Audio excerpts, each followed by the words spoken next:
Hey guys, we've been craving something sweet for quite some time now. So today I decided to give a chocolate cake a try. This cake goes by the name of the depression cake or also the whacker cake or war cake.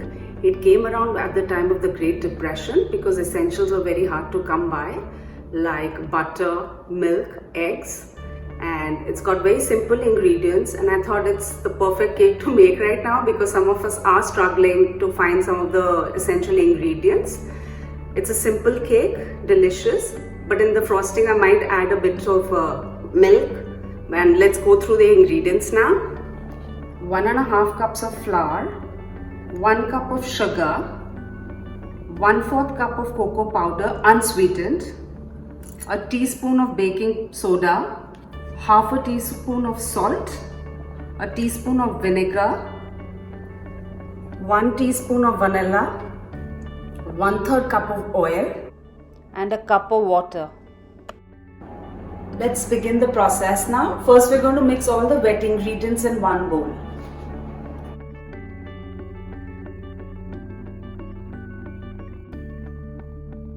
Just mix this well. Keep aside. We're going to mix all the dry ingredients in one bowl.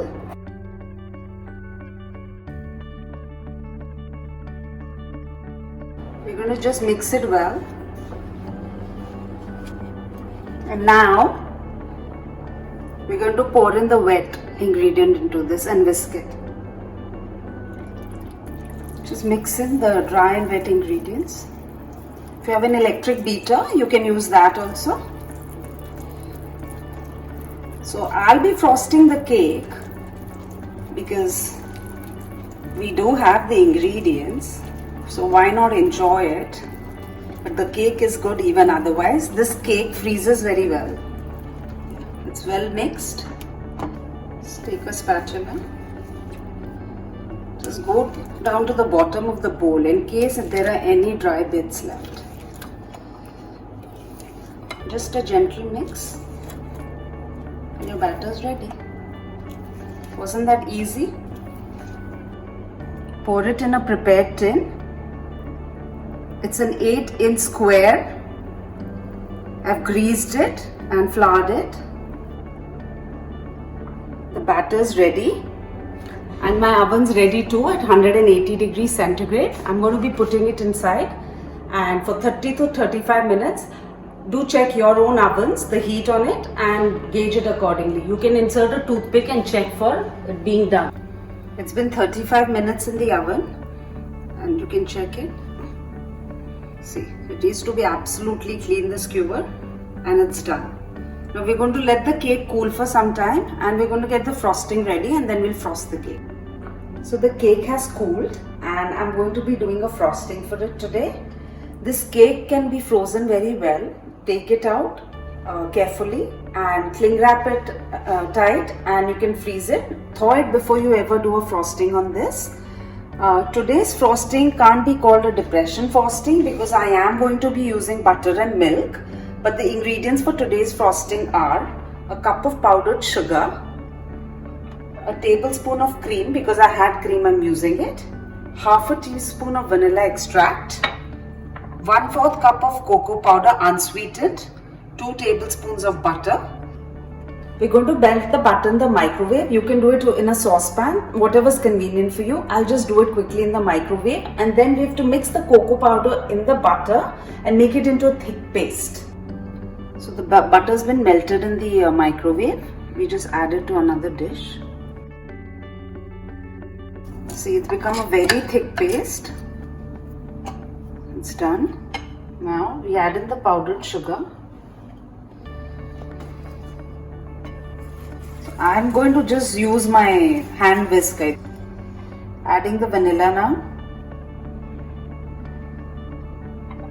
and a tablespoon of cream. And just whisk now. It's because of the liquids, the sugar will start melting. So it's still looking quite dry, so I've just slowly add a bit of hot water, not too much guys, just So just as soon as it starts coming together, basically you'll realize if you need it or not. See, now it's coming together. And see, it's mixed together. Try and get a little flowing consistency so it's easier for you to pour it over the cake. The cake has cooled. I'll just make a few holes randomly so that the frosting goes inside a little. You can do this, you don't have to do it. Everything is up to you. Just enjoy the process of cooking and baking. There's no right and no wrong. Now just pour your frosting. So just, it's all poured. Let it set. If you have unevenness anything, just take a palette knife and straighten it. I don't have one here, but mine is pretty much looking quite good. I'll let it be for some time till it sets, and then we're going to slice it and see how it looks. I hope you all enjoy the video. Do like it and do subscribe to my channel. I do enjoy making these a lot for you all. Thank you. Oops. This is when you're caught on camera eating before the family does. It's quite good. It's sweet. It's definitely satisfying my cravings. And it's super simple to make. Don't need too many ingredients. So do go ahead, guys. Please make this. And I hope to hear back from you all. Ciao.